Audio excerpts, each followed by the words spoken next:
40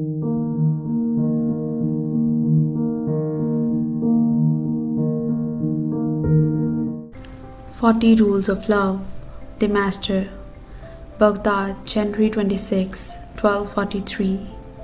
Being part of a Davesh lodge requires far more patience than Shams of Tabrizi possesses. Yet 9 months have passed, and he is still with us. In the beginning, I expected him to pack up and leave at any moment. So visible was his aversion to a strictly ordered life.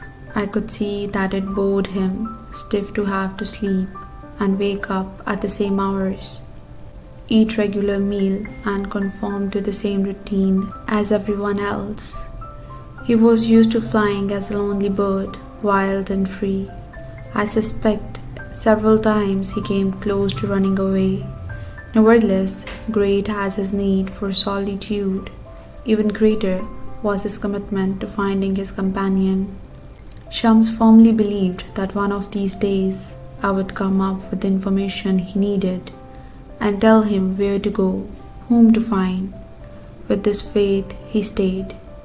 During these 9 months, I watched him closely, wondering if time flowed differently for him, more rapidly and intensely.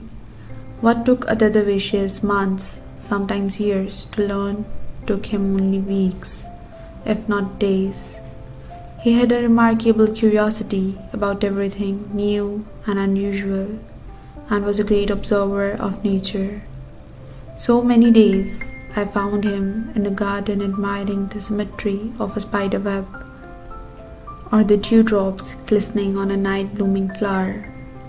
Insects, plants, and animals seemed more interesting and inspiring to him than books and manuscripts. But just when I would start thinking he had no interest in reading, I would find him immersed in an age-old book. Then, once again, he could go for weeks on end without reading and studying anything. When I asked him about this, he said, one should keep the intellect satisfied and yet be careful not to spoil it. It was one of his rules. Intellect and love are made of different materials, he said. Intellect ties people in knots and risks nothing, but love dissolves all tangles and risks everything. Intellect is always cautious and advises, beware, too much ecstasy, whereas love says, oh, never mind, take the plunge. Intellect does not easily break down, whereas love can effortlessly reduce itself to a rubble. But treasures are hidden among ruins. A broken heart hides treasures. As I got to know him better, I admired his audacity and acumen, but I also suspected there was a downside to Sham's unrivaled ingenuity and originality. For one thing, he was straightforward to the point of brusqueness. I taught my Daveshes never to see the faults of other people, and if they did, not to be forgiving and quiet. Shams, however, let no mistake go unnoticed. Whenever he saw something wrong, he spoke about it right way, never beating around the bush. His honesty offended others, but he liked to provoke people to see what come out of them in moments of anger. Forcing him to do ordinary tasks was difficult.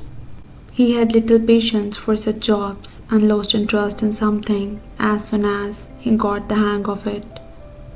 When it came to a routine, he got desperate, like a tiger trapped in a cage.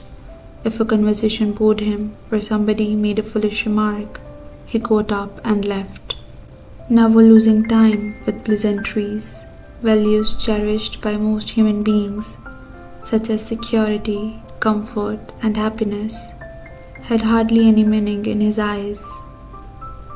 And his distrust of words was so intense that often he went without speaking for days.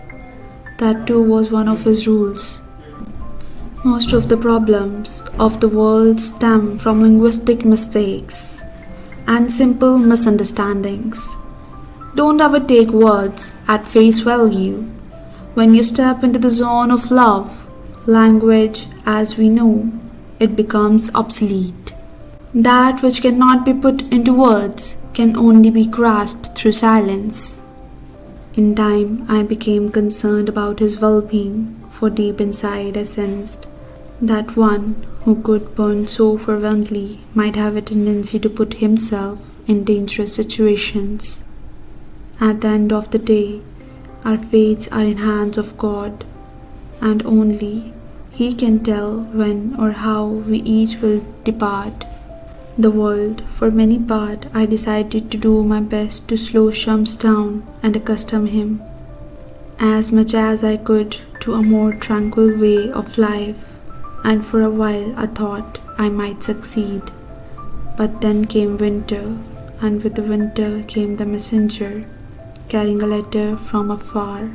That letter changed everything.